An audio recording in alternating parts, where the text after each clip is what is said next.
ପିଲାମାନେ ଆଜି ଆମେ ଆରମ୍ଭ କରିବା ଆମର ସେଇ ସାହିତ୍ୟ ବିଷୟ ଯାହାର ନାଁ ହେଉଛି ପୁଣି ସେମାନେ ହସିଲେ। ଛୋଟିଆ ବିଷୟଟିଏ କବି ଏଠାରେ ଆମମାନଙ୍କର ଜୀବନ ଶୈଳୀ ବିଷୟରେ ବୁଝେଇଛନ୍ତି ଏବଂ ପରସ୍ପର ପ୍ରତି ଆମେ ସାହାଯ୍ୟ ସହଯୋଗ ମନୋବୃତ୍ତି ରଖି କାର୍ଯ୍ୟ କରିବା ଉଚିତ ଏବଂ ଭବିଷ୍ୟତରେ ଆମେ ଯେମିତି ଭଲ ମଣିଷଟିଏ ହେବା ଉଚିତ ତାହା ମଧ୍ୟ କବି ଏଠି ବର୍ଣ୍ଣନା କରିଛନ୍ତି। କବିତାର ମୁଖ୍ୟ ପ୍ରସଙ୍ଗ ହେଉଛି ସୋମା ହାସିନା ବିଷୟରେ, ଯାହାକି ପୁଣି ସେମାନେ ହସିଲେ। ଦେଖିବା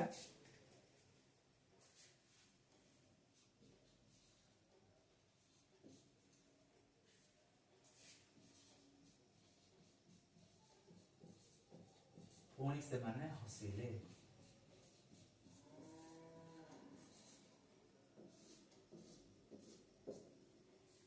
ବୁଝେଇ ଦଉଛି ସରଳ ଭାବରେ। ନା କଣ ହେଇଛି ନା ଛୋଟ ପିଲାମାନେ ଗୋଟେ ଗାଁର ନାଁ ହଉଛି ନରସିଂହପୁର ଗାଁ। ନରସିଂହପୁର ଗାଁରେ କରିମ ଓ କୃପା ସିନ୍ଧୁର ଘର। କୋଉଠି ପିଲାମାନେ ଏ ପରୀକ୍ଷା ମୁଁ ଗୋଟି ବିଷୟରେ ପ୍ରତ୍ୟେକ ଲାଇନ ବାଇ ଲାଇନ ମୁଁ ଆପଣଙ୍କୁ ବୁଝେଇ ଦଉଛି। ମନ ଶାନ୍ତ କରିକି ବୁଝ, ପାଠ ପଢ। ବୁଝିପାରିଲେ? ନରସିଂହପୁର ଗାଁରେ କରିମ ଓ କୃପା ସିନ୍ଧୁର ଘର। କୋଉଠି ମୁଁ ଛୋଟିଆ କିନା ବାକ୍ୟରେ ତାର ପ୍ରଶ୍ନ ଉତ୍ତର ମଧ୍ୟ କରିଦେବି। ଦେଖ କଣ କରିବ ନା ନରସିଂହପୁର ଗାଁରେ କରିମ ଓ କୃପା ସିନ୍ଧୁର ଘର। କୋଉଠି ଘର? ନରସିଂହପୁର ଗାଁରେ। ନରସିଂହପୁର ଗାଁରେ କ୍ୱେଶ୍ଚିନ୍ ଆସିବ, ନରସିଂହପୁର ଗାଁରେ କାହାର ଏବଂ କାହାର ଘର?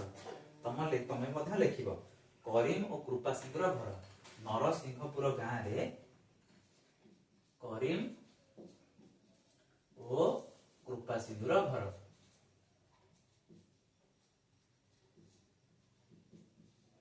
କୃପା ସିନ୍ଧୁର ଘର। କ୍ୱେଶ୍ଚିନ୍ ଆସିବ କଣ? ନରସିଂହପୁର ଗାଁରେ କାହାର ଏବଂ କାହାର ଘର? ତମ ଲେଖିବ କରିମ ଓ କୃପା ସିନ୍ଧୁର ଘର। ମନେ ରହିଲା? ଛୋଟିଆ ଗପଟି। ନରସିଂହପୁର ଗାଁରେ କରିମ ଓ କୃପା ସିନ୍ଧୁର ଘର। ବୁଝିଲା? ସେ ଗାଁରେ ସେ ଦୁଇ ଜଣଙ୍କର ଘର ଖୁବ ପାଖାପାଖି। ଏ ଯୋଉ ନରସିଂହପୁର ଗାଁରେ କରିମ ଓ କୃପା ସିନ୍ଧୁର ଘର, ତା ଘର ପାଖକୁ ପାଖ ଲାଗିଛି। କଣ ହେଇଛି ନା ସକାଳୁ ଉଠିଲେ ପରସ୍ପରଙ୍କର ମୁହଁ ଚାହାଁଛେ। ରାତି ପାଇଲେ ସେ ମତେ ମୁହଁକୁ ଚାହିଁବ ଏବଂ ମୁଁ ମଧ୍ୟ ମୁହଁକୁ ଚାହିଁବି। ବିପଦ ଆପଦ କାଳରେ ପରସ୍ପରଙ୍କୁ ସାହାଯ୍ୟ ସହଯୋଗ ଉଭୟ କରନ୍ତି। କଣ ନା ତାର ଆଜି ଯାହା ଅସୁବିଧା ହେଇଛି ସେ ମଧ୍ୟ ସାହାଯ୍ୟ ତାକୁ କରେ ଏବଂ କରିମର ଯାହା ହେଇଛି କୃପା ସିନ୍ଧୁ ସାହାଯ୍ୟ କରେ, କୃପା ସିନ୍ଧୁର ଯାହା ହେଇଛି କରିମ ମଧ୍ୟ ସାହାଯ୍ୟ କରେ। ଯାନି ଯାତ୍ରା ପୁନେଇ ପରବ ମିଳିମିଶି ପାଳନ କରନ୍ତି। ତାର ଯାହା ଯାନି ଯାତ୍ରା ହୁଏ ସେ ପାଳନ କରେ, ୟାର ଯାହା ହୁଏ ଏ ପାଳନ କରେ। ଉଭୟ ପରସ୍ପର ମଧ୍ୟରେ ସାହାଯ୍ୟ ସହଯୋଗ ମନୋବୃତ୍ତି ସବୁବେଳେ ଥାଏ। ଏଠି କଣ କରିଛି ନା କୃପା ସିନ୍ଧୁର ଝିଅ ସୀମା। ଲେଖିବ କୃପା ସିନ୍ଧୁର ଘର, କୃପା ସିନ୍ଧୁର ଝିଅ ନାଁ କଣ? ସୀମା। କ୍ୱେଶ୍ଚିନ୍ ଆସିବ କୃପା ସିନ୍ଧୁର ଝିଅ କିଏ? କୃପା ସିନ୍ଧୁର ଝିଅ ସୀମା। ସୀମା ଏବଂ କରିମର ଝିଅ ହାସିନା। କରିମର ଝିଅ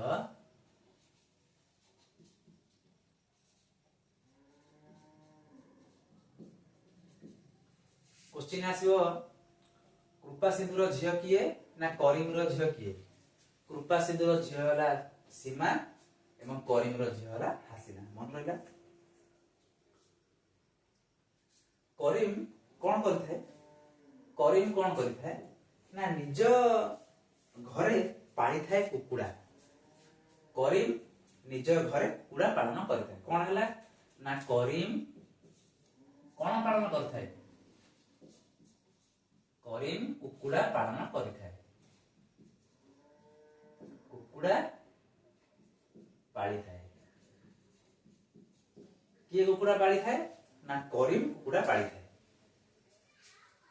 आ कृपा सिंधु कोन पाली थाए कुकुर पाली थाए कृपा सिंधु एपटे कृपा सिंधु कुकुर पाली थाए बुझे ना कुकुर पाली थाए देख विषय बहुत मजेदार हम बहुत भल भाव प्रत्येक थर टिके पिला माने टिके नजर रख पाठ ऊपर किछि असुविधा हबार नै आराम से बुझी जिवो देख करीम कोन पालन करूची कुकुड़ा कृपा सिंधु कोन पालन करूची कुकुर बुझी पारुजो एपटे करीम कुकुड़ा पालन करिथाय एवं कृपा सिंधु कुकुर पालन करिथाय बुझी पारले ये कोन करिची करीम रो कुकुड़ा करीम कुकुड़ा पालन करथाय कृपा सिंधु कुकुर पालन करथाय कृपा सिंधु रो कुकुर कोन करची ना करीम रो घर को जाई तार कुकुड़ा भाड़ी रु गोटे गोटे कुकुड़ा सब बेले खाइबार लागिची आज गोटे खाइला काली गोटे खाइची पर दिन गोटे खाइची अपुर दिन गोटे खाइची एंती गोटे गोटे खाइबार लागिला बिचरा करीम सब दिन गोटे लोक को बारंबार कहले से रागी जाए सेमती बिचरा करीम कोन करिची ना बहुत धैर्य धरिची एवं शेष रे कोन करिची ना कुकुड़ माने करीम कृपा सिंधुर कुकुड़ को बाड़ीची जेते बेले बाड़ीची बाड़ी धरी बाड़ीची से कुकुर कोन करिची ना काउ काउ होई कि से दौड़ी की पड़ीची जेते बेले दौड़ी की पड़ीची परस्पर मध्यरे पाटे तुंड होबार लागिची जेमिति कि छोट पिला माने तुमे परस्पर भितरे ताकू टेका मार काहाकू पेंसिल ले बडा काहाकू डस्टर रे पका ए सब जिंस काहाकू जाबडा मार काहाकू पानी मार बोतल मार सेमति परस्पर मध्यरे ए झगड़ा झाटी हेला तू मो हातरे कथा हबनी मु तो हातरे कथा हेबी एई बढी भाबरे हेची कृपा सिंधुर झियो एवं करीम झियो मध्यरे पाटे तुंड आउ सी ता बाटे रागिला ये ताकू रागिला ये ता सह कथा हला नै सी मध्य ता सह कथा हला नै ए कुकुड़ा आ कुकुर सकासे परस्पर मध्यरे कथा वार्ता बंद हिला हठात दिने कोन होईची हठात दिने ताको स्कूल पाखरे कार सीमा एवं हासिना को स्कूल पाखरे गोटे छोटिया पोखरीटिए अछि बुझी पारुजो छोटिया पोखरी भलिया नईटिए अछि बड़ टिके छोटिया नईटिए अछि ताको स्कूल पाखरे छोटिया नईटिए अछि सेई नई रे से बही जाउथिबा नई धीरे कोन होईची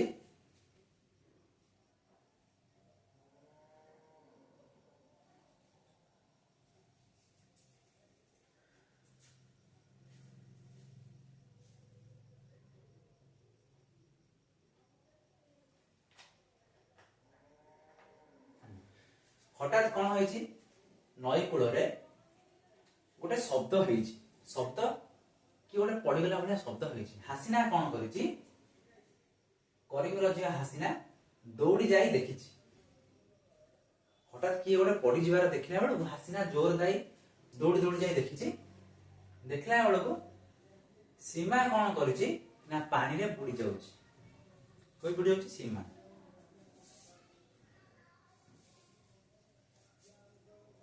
सीमा कौन करिची ना पानी रे बुड़ी जाउची जो पानी रे बुड़ी जाउची हासिना से कौन करिची जेम देखि जाउची तार सांग जेमति पानी रे बुड़ी जाउची सी काहा कुछ पाउनी छोटो पिला जानि पारुनी साहस करिकी पाखरे बर गछ थाए से बर गछ दिहरे लट्टी लागि थाए ए छोट छोट लट्टी सब एमति लागि थाए एटा गछ तो माने देखि न कि लट्टा लागि थाए बर गछ दिहरे से लट्टा सब ଶିଉଳି ଯୋଉ ଲଟା ଲଟା ସବୁ ମାଡ଼ିକି ଉପରୁ ତଳୁ ଉପରୁ ଯାଇଥାଏ। ସେଇ ଲଟାରୁ ଗୋଟେ ଲଟା ଆଣିକି ତାକୁ ସୀମା ପାଖକୁ ପଠେଇଛି। କାହା ପାଖକୁ? ସୀମା ପାଖକୁ ପଠେଇଛି। ଯେତେବେଳେ ହାସିନା ସୀମା ପାଖକୁ ଲଟାଟିଏ ପକେଇଛି, ସୀମା ଲଟାଟାକୁ ଧରିଛି। ସୀମା ଲଟାଟାକୁ ଧରିଛି ଏବଂ ହାସିନା ହାଉଲେ ହାଉଲେ ଆସ୍ତେ ଆସ୍ତେ କରି ସୀମାକୁ ପାଖକୁ ଆଣିଛି। ଏବଂ ଗାଁ ଲୋକମାନେ କିଛି ଦୌଡ଼ି ଆସି ସୀମାକୁ ପାଣିରୁ ଉପରକୁ ଆଣିଲେ ଏବଂ ପରସ୍ପର ବିତି ଯାଇଥିବା ରାଗ ରୁଷାରୁ ସେମାନେ ଆଉ ପୁନରାବୃତ୍ତି ଯେମିତି ପରସ୍ପର ଭିତରେ ରାଗ ରୁଷା ନ କରିବେ ସେଦିନ ପ୍ରତିଜ୍ଞା ନେଲେ। ବୁଝିପାରିଲେ ତ? କିଛି ଅସୁବିଧା ହବାର ନାହିଁ। ଏ ବିଷୟ ମୁଁ ସ୍ପଷ୍ଟ ଭାବରେ ଜଣେଇ ଦଉଛି। ବୁଝିପାରିଲେ? କରିମ୍ କୁକୁଡ଼ା ପାଳିଥାଏ, କୃପା ସିନ୍ଧୁ କୁକୁର ପାଳିଥାଏ। ଆଉ ଥରେ ଭଲସେ ବୁଝିଦବା। ହଠାତ୍ କଣ କରୁଛି?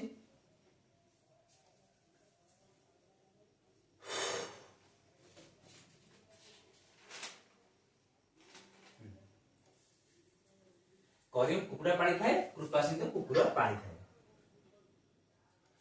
କୁକୁରଟି କରିମ୍ ନିଜ ଘରେ ପାଳିଥାଏ କୁକୁଡ଼ା, କୃପା ସିନ୍ଧୁ ସଉକରେ ରଖିଥାଏ କୁକୁର। ତା ନାଁ ଥାଏ କାଳିଆ। କୃପା ସିନ୍ଧୁ ଯୋଉ କୁକୁର ପାଳିଥାଏ ତା ନାଁ କଣ ରଖିଥାଏ? କାଳିଆ। କୃପା ସିନ୍ଧୁ କୁକୁରର ନାଁ କାଳିଆ। କୃପା ସିନ୍ଧୁର କୁକୁର ନାଁ କାଳିଆ। କୃପା ସିନ୍ଧୁର କୁକୁର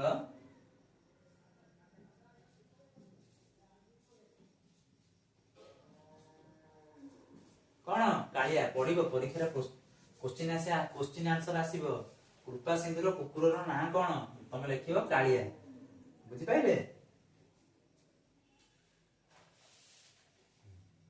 ହେଲେ କଣ ହେବ?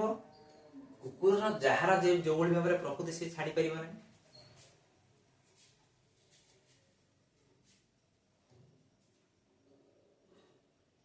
କୁକୁରଟିକୁ ଜବତ କରିବା ପାଇଁ କରିମ୍ କୃପା ସିନ୍ଧୁକୁ ନେଉରା ହେଲା। କୃପା ସିନ୍ଧୁ କଣ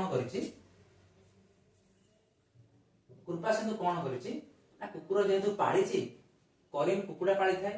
କରିମ୍ କଣ କରିଛି? କୃପା ସିନ୍ଧୁର କୁକୁରକୁ ମନା କଲା, ଭାଇ ଦେଖ ତୁ ତ କୁକୁରକୁ ତ ଘରେ ରହ, ତୁ ଆଉ ତାକୁ ମୋ ଘରକୁ ଛାଡନି। ତୁ ଛାଡିଲାଠୁ ମୋର ଯୋଉ କୁକୁଡ଼ା ଭାଡି ଅଛି, କୁକୁଡ଼ା ଭାଡିରୁ ପ୍ରତିଦିନ ଗୋଟିଏ ଗୋଟିଏ କାଳିଆ କୁକୁଡ଼ା ଖାଇବାରେ ଲାଗିଛି ଏବଂ ଖାଇଗଲେ ମୋ କୁକୁଡ଼ା ମରି ଯାଉଛନ୍ତି। ତା ମଧ୍ୟ ମତେ ଦୁଃଖ ଲାଗୁଛି। ତୁ ତାକୁ ଛାଡ ନାହିଁ। ଆଉ ବାବା ତୁ ତୋ ଜାଗାରେ ଭଲରେ ରହ, ମୁଁ ମୋ ଜାଗାରେ ଭଲ ଅଛି। ଏବଂ ପରସ୍ପର ମଧ୍ୟରେ କଥାବାର୍ତ୍ତା ହେଲେ, ଯେମିତି ଆମେ ସ୍କୁଲରେ ଛୋଟ ପିଲାମାନେ, ତୁ ମୋ ଚକୋଲେଟ ନେଇଗଲୁ, ତୁ ମୋ ପେନ୍ ଦେ, ମୁଁ ତୋର ଚକୋଲେଟ ଦେବି, ନହେଲେ ମୁଁ ତ ଚକୋଲେଟ ଦେବିନି। ସେଇଭଳି ଭାବରେ ପରସ୍ପର ମଧ୍ୟରେ କଥାବାର୍ତ୍ତା ହଉଥାନ୍ତି। ଏଥର କୃପା ସିନ୍ଧୁ ରାଗି ଯାଇ କରିମ୍କୁ ଗାଳି ଦେଲା। ଇଏ ତାକୁ ଗାଳି ଦେଲା, ସେ ତାକୁ ଗାଳି ଦେଲା। ତୁ ଯା ଭାରି ତୋ ବାଟରେ, ମୁଁ ଯିବି ଭାରି ମୋ ବାଟରେ। ପରସ୍ପର ମଧ୍ୟରେ ରାଗ ରୁଷା ରହି ଚାଲିଲା। ଯେମିତି ଆମେ ପରସ୍ପର ମଧ୍ୟରେ, ତୁ ମୋର ଡଷ୍ଟର ଦେ, ମୁଁ ତୋର ପେନ୍ ଦେବି, ତୁ କାହିଁ ମତେ ମାରିଲୁ, ମୁଁ କାହିଁ ତତେ ମାରିବି, ଏଇଭଳି ଭାବରେ ଛୋଟ ପିଲାଙ୍କ ଭଳିଆ ତାଙ୍କ ମଧ୍ୟରେ ରାଗ ରୁଷା ରହି ଚାଲିଲା। ଦିନକର କଥା ଖେଳ ଛୁଟିରେ ବିଦ୍ୟାଳୟ ପଛପାଖ ନଈ କୂଳରେ ଦିନକର ଘଟଣା ଘଟିଛି। ନା ବିଦ୍ୟାଳୟର ପଛ ପାଖରେ ଗୋଟେ ନଈ କୂଳ ଅଛି। ସେ ନଈ କୂଳରେ କିଛି ପାଣି ମଧ୍ୟ ଅଛି। ନଈରେ ସାଧାରଣତଃ କିଛି ପାଣି ଅଛି। ସେ ପାଣିରେ କଣ କରିଛି? ଏଇ ଯୋଉ ସୀମା ସେ କଣ କରିଛି? ନା ଖସି ପଡିଛି, ପାଣିରେ ବୁଡି ଯାଇଛି। ପାଣିରେ ଯେମିତି ବୁଡି ଯାଇଛି, କରିମ୍ର ଝିଅ ହାସିନା ତାକୁ ଦେଖିଛି ଏବଂ ଦେଖିକି ଯେମିତି ଦେଖିଛି ମୋ ସାଙ୍ଗ ସୀମା ବୁଡି ଯାଇଛି, ଯାଇକି ତାକୁ ଉଦ୍ଧାର କରିଛି। ଯେମିତି ଉଦ୍ଧାର କରିଛି, ଉଦ୍ଧାର କରିବାରୁ କିଛି ନ ପାଇଛି, ସେଠି ସୀମା ଯେମିତି ଭିତରକୁ ପଶି ଯାଇଛି, ପାଣି ଭିତରେ ପଶି ଯାଇଛି। ଛୋଟ ପିଲାଟିଏ, ତା ପାଖରେ କିଛି ନାହିଁ। ଶେଷରେ ଲଟା ଯୋଉ ଲାଗିଥାଏ, ବରଗଛର ଲଟା, ତାକୁ ଆଣିକି ନଈ ଭିତରକୁ ପକେଇଛି ଏବଂ ସୀମାକୁ କହୁଛି, ସୀମା ତୁ ସେ ଲଟାକୁ ଧର, ତୁ ବ୍ୟସ୍ତ ହନି, ମୁଁ ତୋ ପାଖରେ ଅଛି, ହାଉଲେ ହାଉଲେ ମୁଁ ତତେ କୂଳକୁ ନେଇ ଆସିବି ଏବଂ ସେୟା ହିଁ ମଧ୍ୟ ଘଟିଛି। ଶେଷକୁ ସୀମା କୂଳକୁ ଆସିଛି ଏବଂ ପରସ୍ପର ମଧ୍ୟରେ ଯୋଉ ସାଙ୍ଗସାଥିର ଯୋଉ ମନୋଭାବ ଥିଲା, ଯୋଉ ସ୍ନେହ ଶ୍ରଦ୍ଧା, ଯୋଉ ଭଲ ପାଇବା ଥିଲା, ତାହା ମଧ୍ୟ ରହିଛି ଏବଂ ପରସ୍ପର ମଧ୍ୟରେ ପୂର୍ବ ପରି ଯେଉଁଭଳି ଭାବରେ ସାଙ୍ଗସାଥି ଖେଳୁଥିଲେ, ହସୁଥିଲେ, ନାଚୁଥିଲେ, ପୁଣି ସେମାନେ ହସିଲେ। ବିଷୟଟିଏ ବହୁତ ବୁଝିବାର ବିଷୟ। ମନ ଲଗେଇ ଥରେ ପାଠ ପଢ, ତାହା ନିଶ୍ଚିତ ଭାବରେ ବୁଝିପାରିବ।